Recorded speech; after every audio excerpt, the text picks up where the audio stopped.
Leave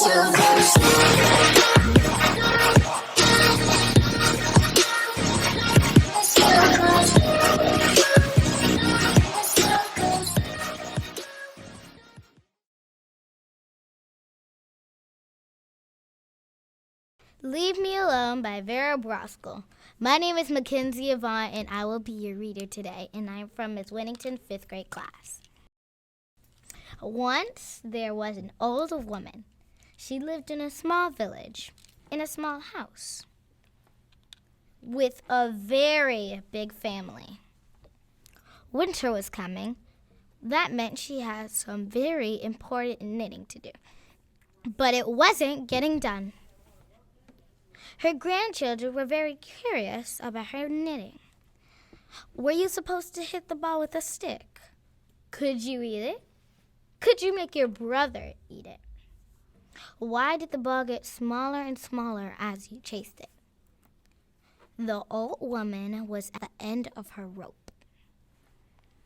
So she made her bed as neatly as she could. She swept the boards until they were more or less shown. She drank the tea from her samovar.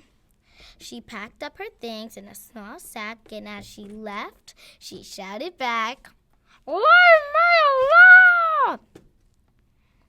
The old woman walked through the deep, dark forest. She made a fire so that she can see what she was doing. Then she sat down and began to knit. The bear family was very curious about the light from her fire and also about what she might taste like. "Leave me alone!" the old woman shouted. But they didn't listen because bears couldn't speak English. So she picked up her sack and left. The old woman climbed up the mountainside. It was cold. So she found a small sheltered place. Then she sat down and began to knit. The mountain goats were excited to have a visitor, especially one that brought sacks. "Leave me alone!" the old woman shouted, but the goats were too busy fighting over the red ones, which they all agreed were the best. So she picked up her sack and left. The old woman climbed higher and higher up the mountain. She reached the top and climbed onto the moon. She found a rock that was shaped like a chair. She sat down and began to knit. The little green moon men had never seen a woman before, old or otherwise. They examined her with their handled scanners that went beep boop. "Leave me alone!" the old woman shouted. But the little green moon men couldn't hear her because they didn't have any ears. So she picked up her sack and left through a warm hole.